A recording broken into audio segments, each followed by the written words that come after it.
Mr. President, you have invited us to Damascus, and you have not given an interview to the American media since this crisis began. What is it you want us to know?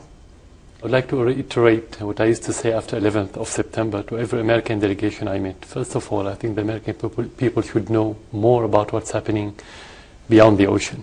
Second, the American media, I would like them to tell only the truth about what's happening in the world.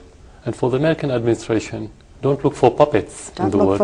Only deal with administration on people that can tell you no about the truth. Because what's happening in the world now is taking the world toward chaos.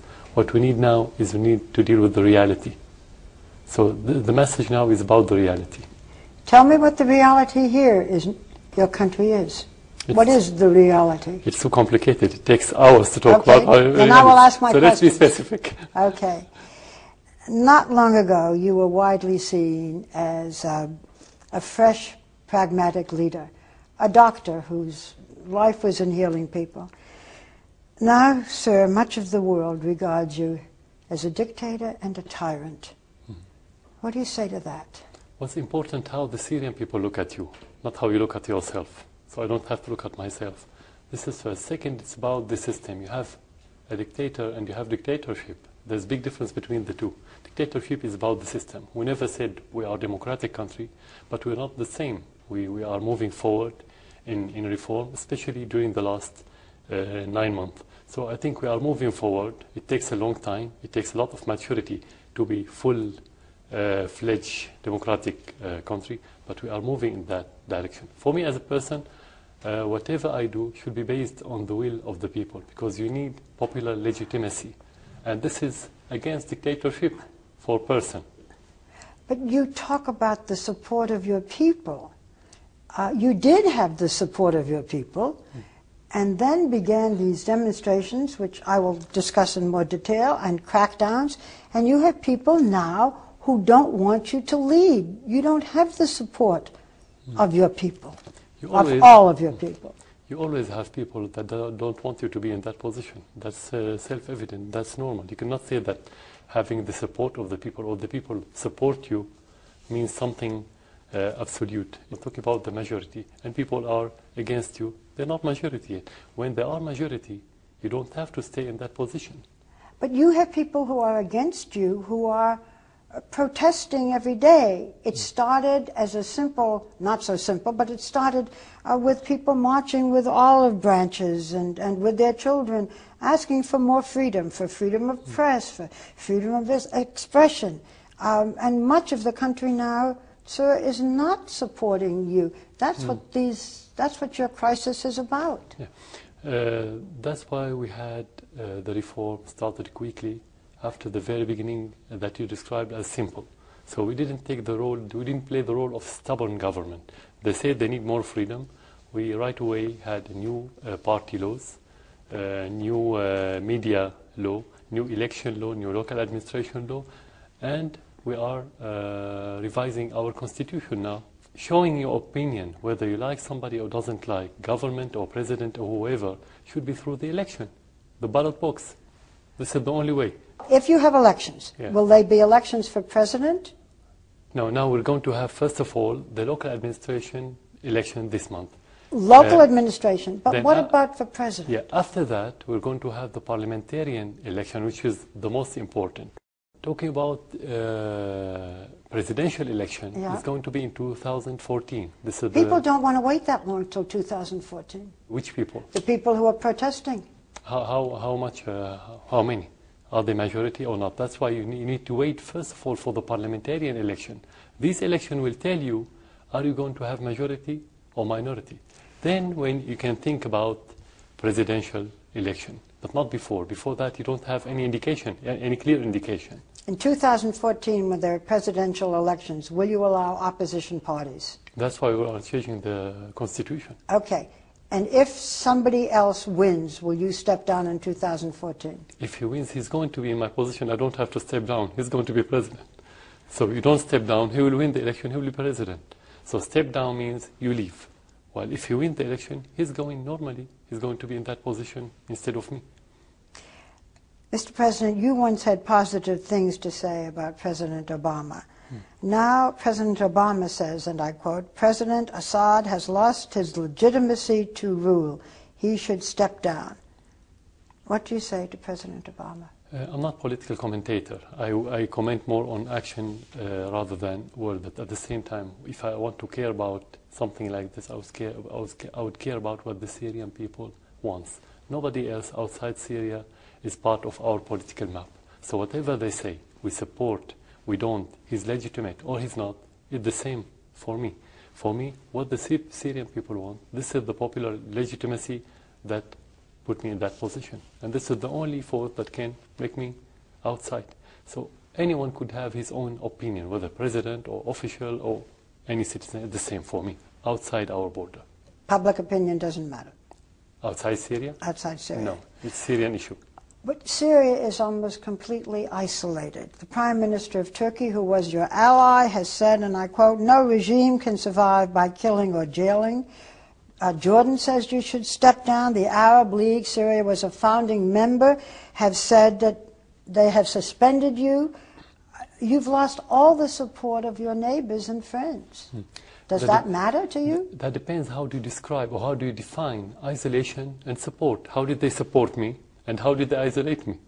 Isolation is not by visitors or by supporting by words. It's about your role, your position. Nobody can can isolate Syria because of our position. That happened in 2005 and they couldn't. Bush tried to isolate Syria, Chirac, Blair, everybody. They couldn't. We have a role to play. We are related to different problems. If they isolate Syria, Syria will collapse and it's going to be domino effect. Everybody will suffer. So they don't have interest to isolate Syria. We're not isolated. Sir, they are isolating you. They have economic sanctions against you. They may have further sanctions. All of these neighbors, so-called friends, have now abandoned you. Yeah. So you are isolated. We've been under embargo for the last 30, 35 years. It's not something new. But it's fluctuating up and down depending on the situation. Those countries that you're talking about, they have little influence on the situation in Syria. Your neighbors have no influence? No, we still have good relation with them. We're not isolated. You have people coming and going, you have trade, you have everything. So that's why I said, how do you define isolation? If you don't define it, it's just term. In reality, we're not isolated yet. They have sanctions against you. What kind of sanctions? Economic sanctions against you.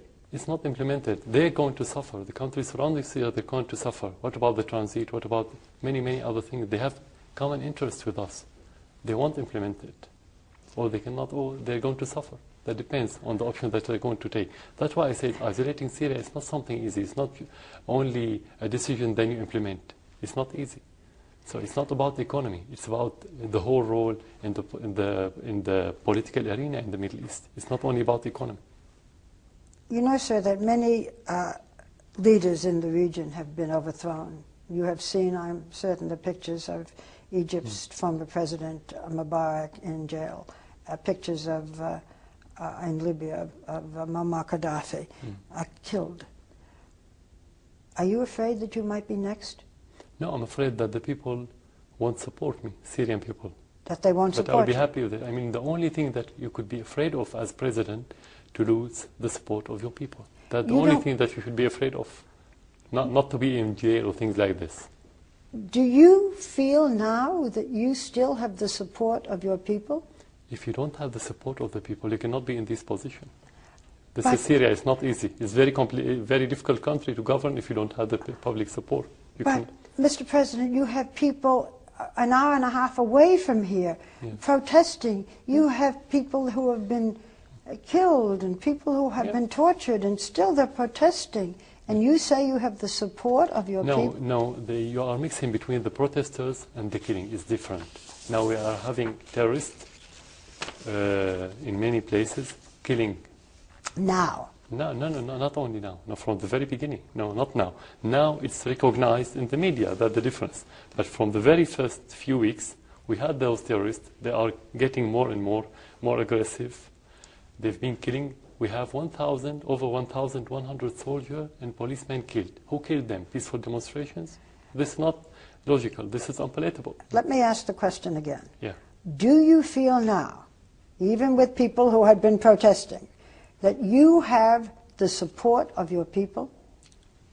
The majority or the minority? Because you are talking about protesters. How The many protesters? the majority of the people you feel still support you. Not the majority of the people are in the middle, always. The majority of the Syrian people are in the middle.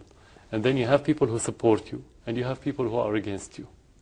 Yep. So the majority always in the middle. Those majority are not against you. If they are against you, you cannot have stable, most of the city is not Syria, let's say. As you see, you've been here for 2 days now. You feel the majority of the people in this country support you. I said the majority are in the middle. And the majority are not against, okay. To be precise. The majority that is in the middle support you. Yeah. Okay. The protest really began after the detention and torture of children who were writing graffiti calling for your downfall. I've seen awful pictures of what happened. Why was there such a brutal crackdown? What happened? Well, I'll give you some examples, and you can tell me if you've seen them. These are some of the images and stories, and some of the images that I saw. Yeah. A 13-year-old boy who was arrested in April. A month later, his body was returned to his family, bearing scars of torture. A famous cartoonist whom you know, who was critical of you, badly beaten, his arms were broken. A singer, famous singer, who wrote a popular song calling for your ouster, he was found with his throat cut. You have seen these pictures, have you not? No, but I Is this news to you? No, it's not news. I met with his father, with the father of that child, and he said that he wasn't tortured, and he appeared on the media. We have to see things with a stereoscopic vision with 2 eyes, not with 1 eye, to be frank. The cartoonist. The cartoonist who was critical of you, I've seen his pictures. His hands were broken, he was beaten. Many people criticized me. Did they kill all of them? Who killed who?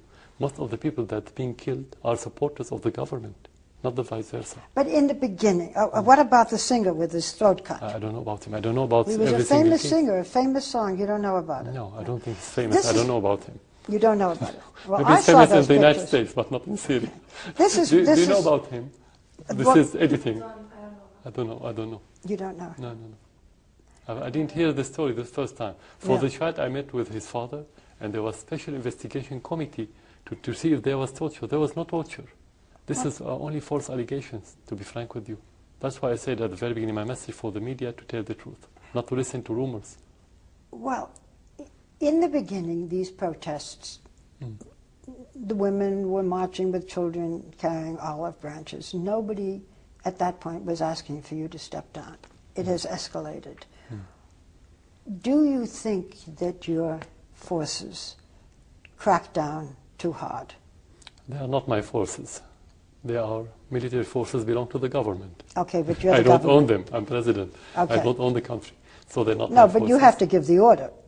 No. We have in the Constitution, in the law, the mission of the institution to protect the people, to stand against any chaos or any terrorist. That's their job according to the Constitution and to the law of the institution.